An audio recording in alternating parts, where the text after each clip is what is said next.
Pro Group Management, workers' comp that works for you.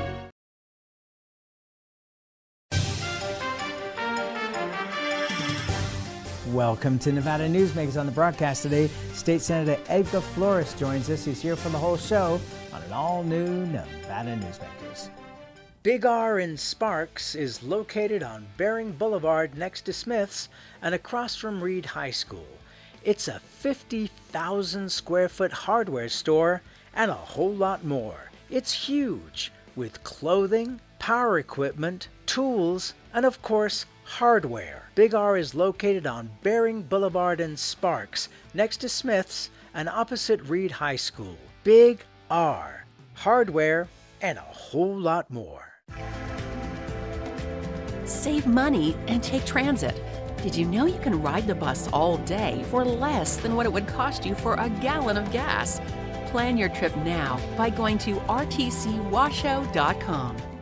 It's the 10 million point Break the Bank giveaways at Tamarack Casino. Plus, win your share of $50,000 in cash. The 10 million point Break the Bank giveaways plus $50,000 in cash at Tamarack Casino. Now through February 25th. Your good times are at Tamarack Casino. Pro Group Management offers workers' comp services to a growing number of industries.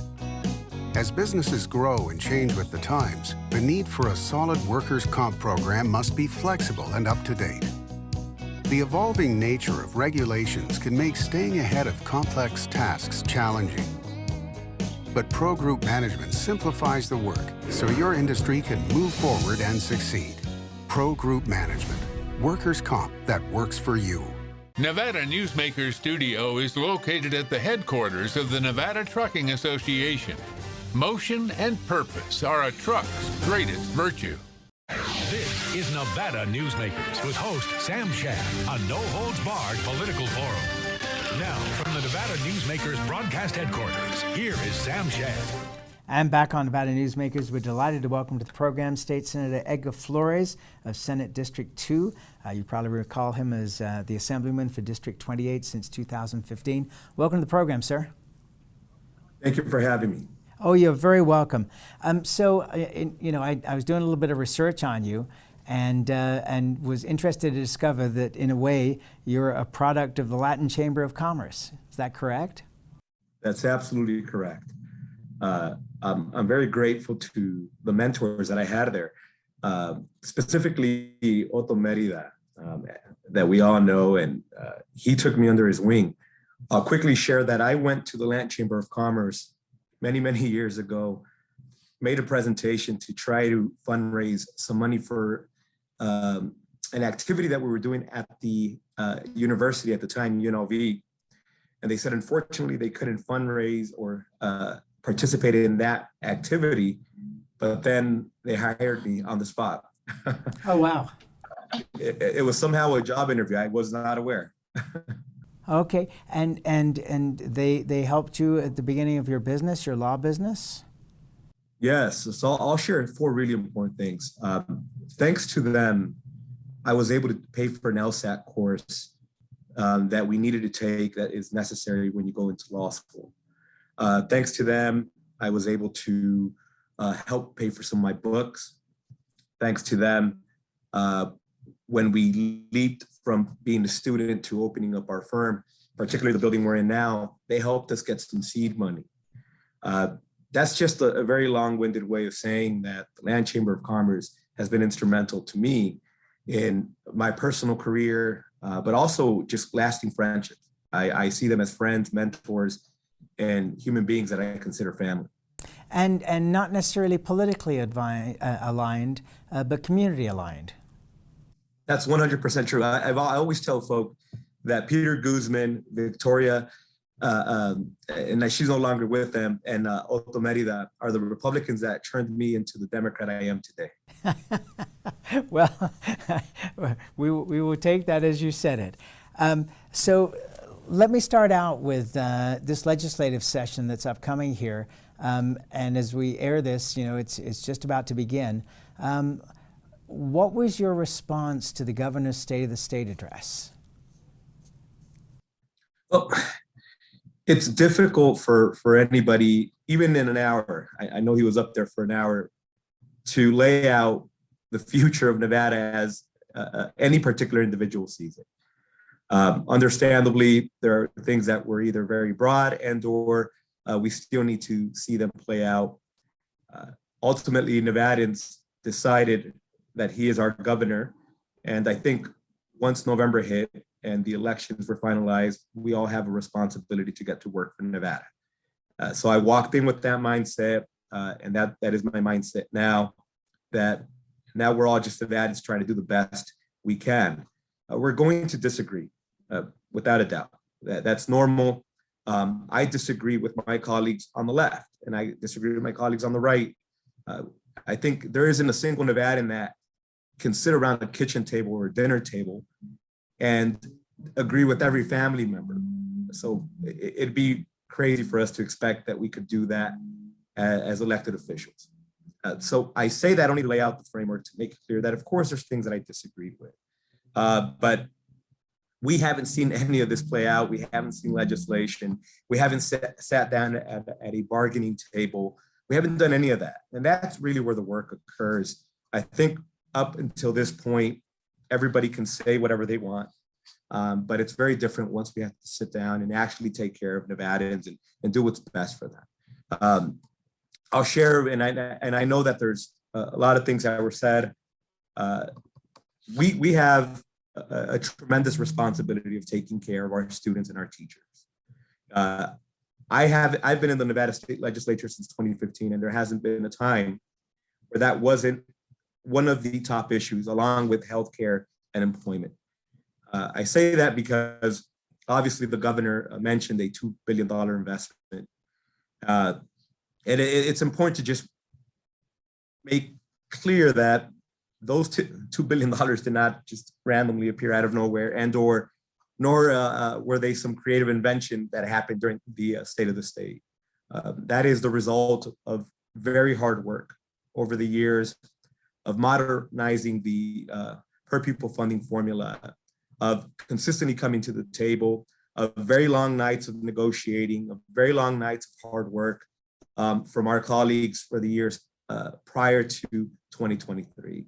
And luckily, it sounds great that he is in line with ensuring that just as the funding formula was supposed to work, which is as more funding is there, we are investing more, that he's aligned himself with that. There was concerns ultimately, but again, without having a clear point by point, here's where we're going to do this, it's difficult for me to dissect and really try to utilize, before even the conversation starts, this as an opportunity to take hits on the governor, but to start drawing divisive lines. I think we should align ourselves where we have common ground and start working from there. Okay, and that's a great point. Before we get to that, though, I was surprised that, over the years, I've had many conversations with NSEA about, what kind of funding that they would like to see. And the number has always been, well, we need $1 billion extra. And so here in the governor's state of the state, he puts in $2 billion over the biennium, and NSEA then puts out a press release slamming it because it's not going in the right direction. Were you a little disappointed? And by the way, Alexander Marks from NSEA will be on the program next week, so he can respond to this as well. But were you disappointed that that was the opening salvo, that the governor didn't even get a 5-minute break before he starts being jumped on? Well, I will say this. And this is in all sincerity, I was not aware that NSEA put out a statement. And I also don't know exactly where the premise of that concern is coming from. I know that in conversations with teachers and colleagues of mine, there was concerns about talking about, and we may get into this conversation a little bit later, when we were talking about opportunity scholarships. And I don't know if that's the angle that they were coming at this from, where they were concerned of the possibility of taking resources, as we've often had this and engaged in this conversation, from the public schools going elsewhere. I don't know if that's the angle they were coming at this from, or if in general, and by the way, again, just to make it abundantly clear, the $2 billion that were discussed in the State of the State, is consequence to all the work that legislators did in the years leading up to 2023. Everything that we were supposed to do with the federal funding was put in a lot of the very important sectors, like nonprofits, like gaming. And I know there was a lot of folk who came out and said we need to do more with housing, and the local jurisdictions started creating programs. I mentioned that only to make the point that because all the federal funding was put in the hands of our essential stakeholders and with local jurisdictions to help in the areas of most need, as a consequence to that, we are now in a situation where we fortunately have more money than we originally anticipated. But I would, at a minimum, say, without knowing what angle they were coming from, it's difficult for me to say whether or not I agree with partially the premise of the argument or not. Again, my perspective right now is we got to get to work. Nevadans have been through some very difficult years. The last thing they want to know is that there's political games happening with split government. They specifically and purposefully decided to have split government. And I think we have a responsibility that if that's what Nevada wanted, that we now work together.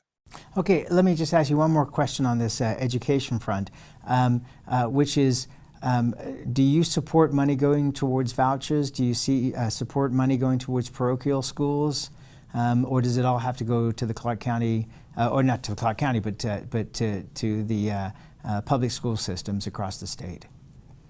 Sure, I'm open to engage in any conversation, quite frankly. But the bottom line is this: we consistently attack our public school, our public teachers, consistently say that they're not doing enough.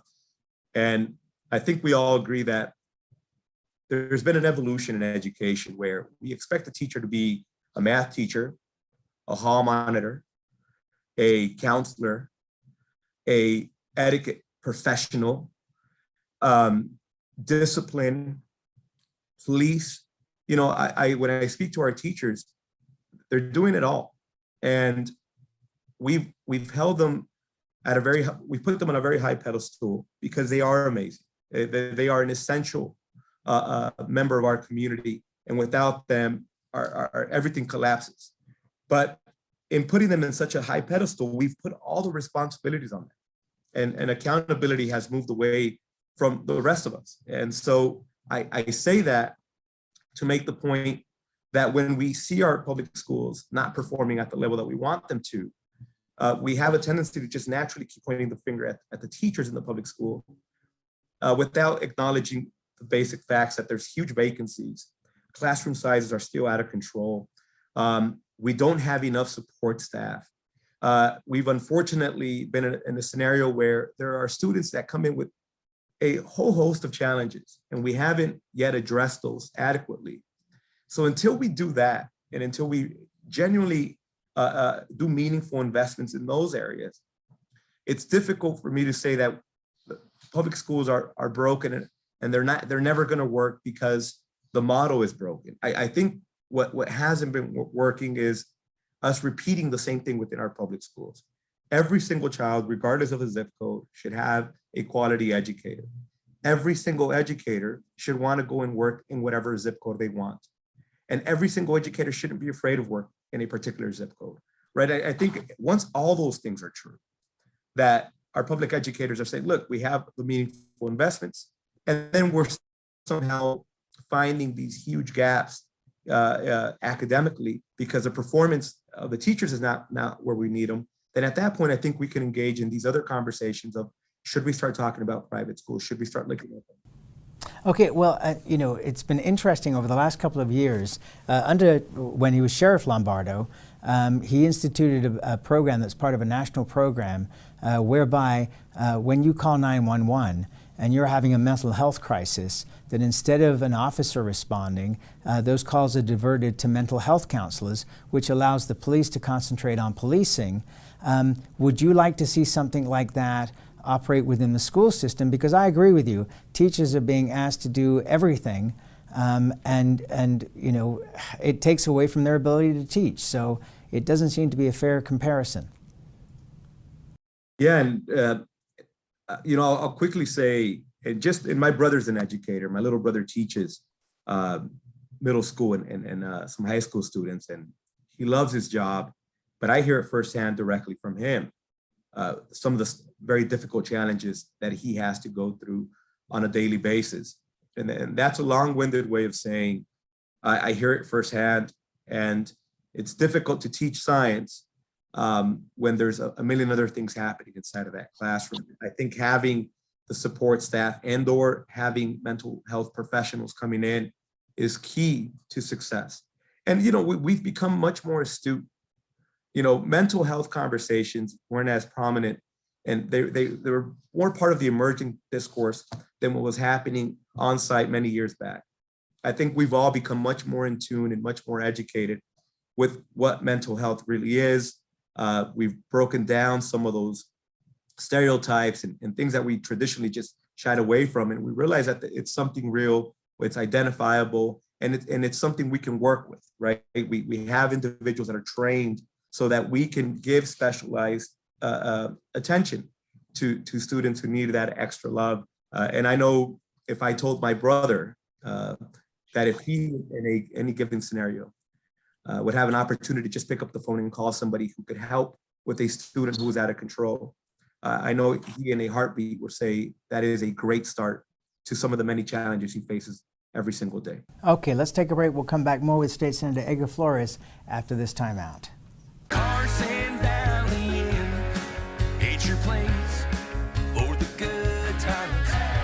Carson Valley Inn.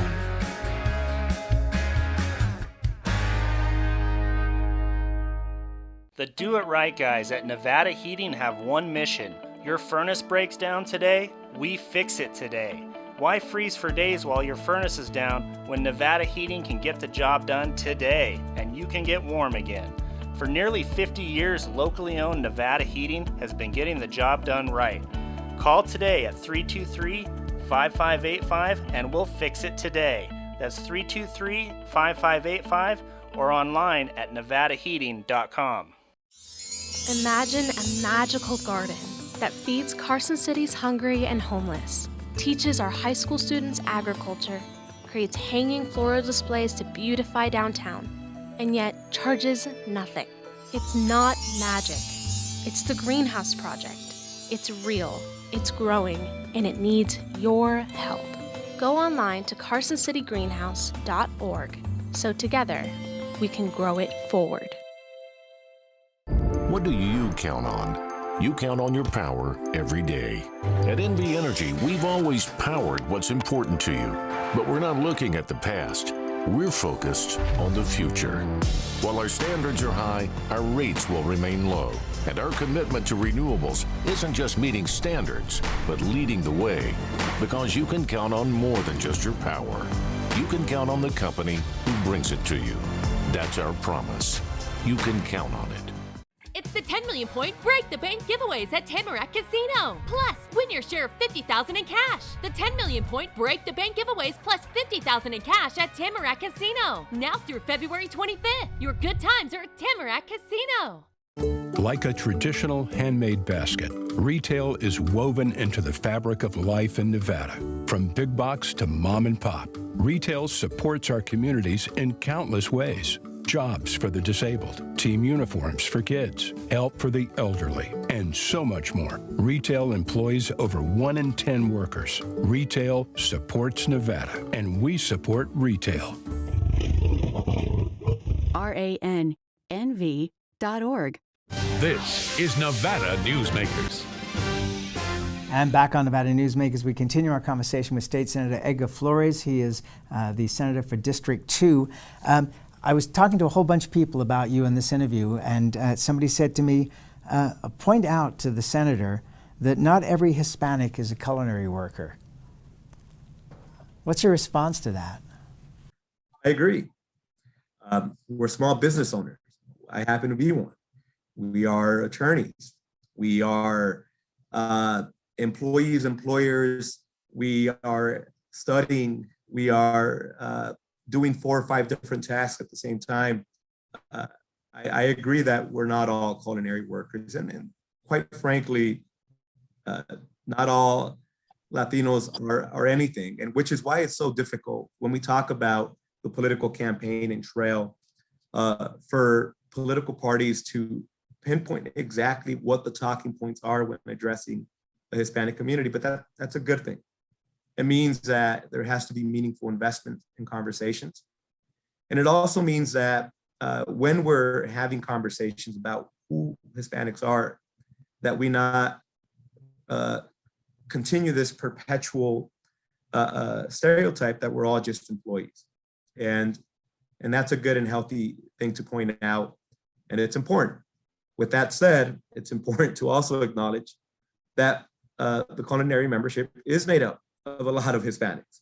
And when they are speaking on their behalf, they come through a very passionate and meaningful lens because they are firsthand seeing some of the challenges of their community, and they're seeing it directly through their membership.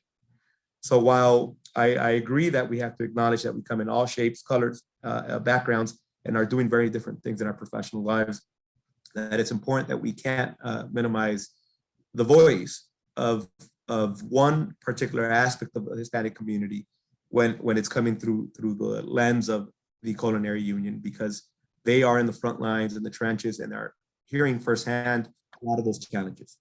All right, let's take another break. We'll be back with Senator Flores after this timeout. Modern boutique Ahern Hotel and Event Center sits at the heart of the Las Vegas Strip. 2 floors of meeting and event space are ideal for groups and conventions. Stay in one of 200 luxurious rooms and suites. Brand your event throughout the property. Flexible event spaces make for easy planning and personalization. Take over the entire hotel with a full buyout option.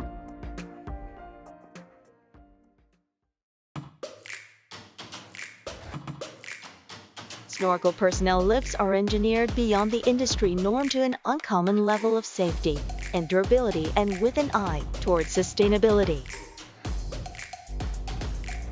They're also designed to be simple to operate and maintain. Snorkel, always at the cutting edge of progress. Brian Culpa Photography was born in the rolling hills of Massachusetts, and now he can help you experience the stunning beauty of Nevada in a whole new way through the power of flight. Flying has always been a passion for Brian, and at Brian Culpa Photography, he can make your imagination soar. Brian has the creative mind and tools to tell your unique story. Experience the bird's eye view at brianculpaphotography.com. What do you count on? You count on your power every day. At NV Energy, we've always powered what's important to you, but we're not looking at the past. We're focused on the future. While our standards are high, our rates will remain low. And our commitment to renewables isn't just meeting standards, but leading the way. Because you can count on more than just your power. You can count on the company who brings it to you. That's our promise. You can count on it. This is Nevada Newsmakers. And back on Nevada Newsmakers, we continue our conversation with State Senator Edgar Flores of District 2. So you have a Hispanic caucus. Do you see a time, perhaps even in this session, where the Hispanic caucus is neither Democrat nor Republican, but its own entity, and that if an issue comes up, that instead of talking about major majorities and supermajorities in the 2 houses, the Hispanic caucus is also a force?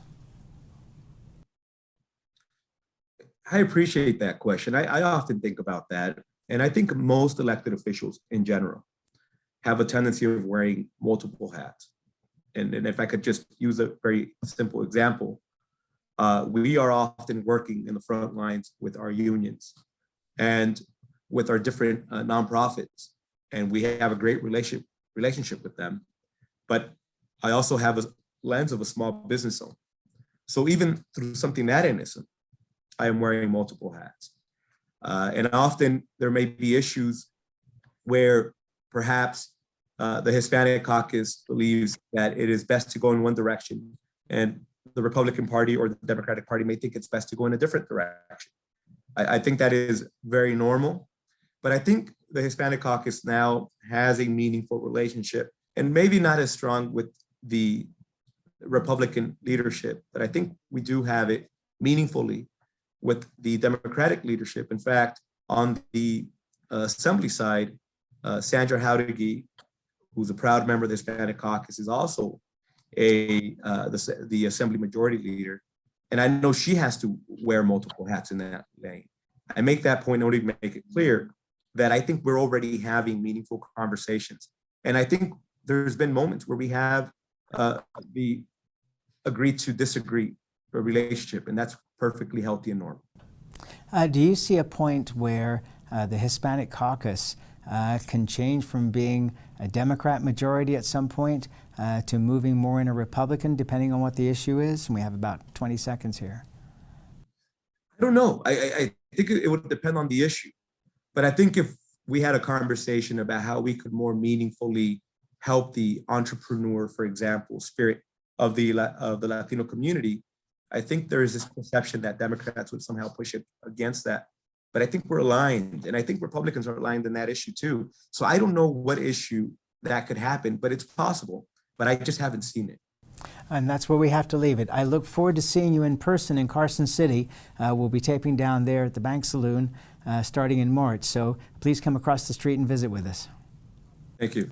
Thank you. That's State Senator Edgar Flores, and we'll be right back. Southwest Specialties has been making the homes and businesses of Nevada beautiful for more than 20 years. Their experienced designers and craftsmen create the walkways, backyards, water features, and a variety of outdoor cooking areas that add curb appeal and value to your investment. Call today or visit them at their website and see how they can make your outdoor spaces special.